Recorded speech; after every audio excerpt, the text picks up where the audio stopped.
नई खुशियाँ दे जाते हो, भाव भक्ति बढ़ाते हो,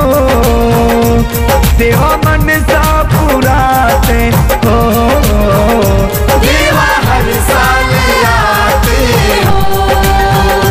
नई खुशियाँ दे जाते हो।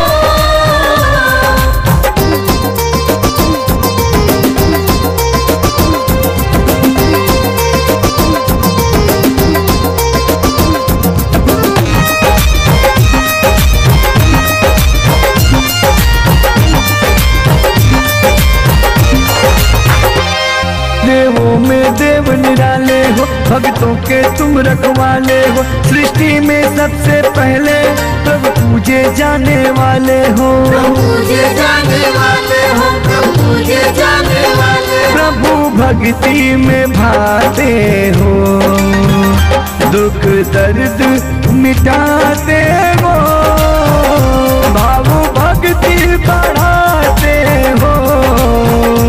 देवा मन सा पुराते हो, देवा हर साल आते हो, नई खुशियाँ दे जाते हो,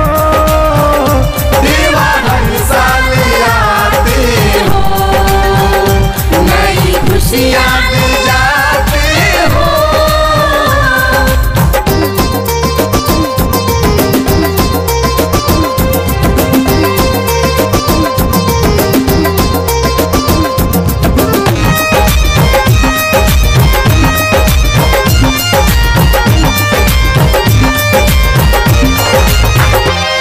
दुनिया में सबसे दानी हो, ज्ञानी तुम अंतर्यामी हो, पार्वती के पुत्र कहाते हो, रिद्धि सिद्धि के तुम ही स्वामी हो, रिद्धि सिद्धि के तुम ही स्वामी हो, रिद्धि सिद्धि के तुम ही स्वामी हो। जब दृष्टि घुमाते हो,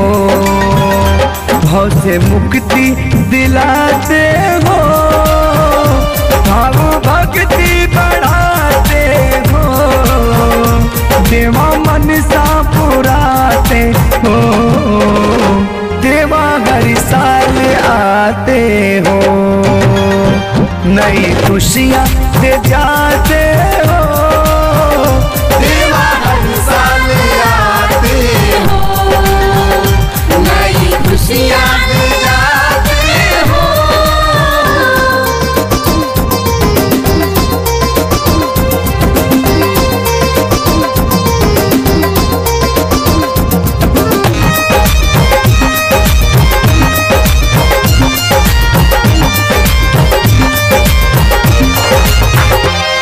जब जब कोई भक्त पुकारा है, प्रभु आके तुमने उबारा है, मेरी भी विनती सुन लो, मुझे तेरा एक सहारा है, मुझे तेरा एक सहारा है, मुझे तेरा एक सहारा। सबके सपने सजाते